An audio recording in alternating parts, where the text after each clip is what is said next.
بسم اللہ الرحمن الرحیم۔ معزز ناظرین السلام علیکم ورحمۃ اللہ وبرکاتہ۔ جب طالبان نے نجیب اللہ کو مار کر اس کی لاش کھمبے سے لٹکا دی۔ معزز ناظرین، آج ہم افغانستان کے ایک حکمران نجیب اللہ کے بارے میں بات کریں گے کہ طالبان نے اس کو مار کر اس کی لاش کھمبے سے لٹکا دی تھی۔ 18 مارچ 1992 کو افغانستان کے صدر نجیب اللہ نے اعلان کیا کہ جیسے ہی ان کے متبادل کا بندوبست ہوتا ہے وہ اپنے عہدے سے استعفیٰ دے دیں گے۔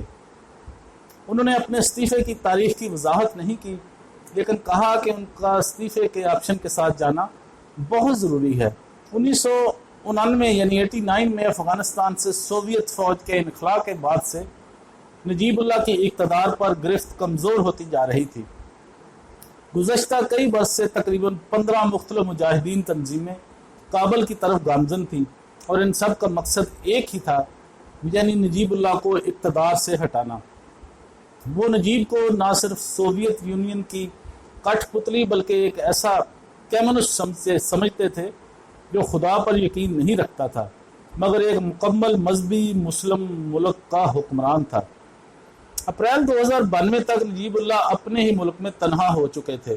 2 ہفتے قبل ان کی اہلیہ اور بیٹیاں انڈیا جا چکی تھیں۔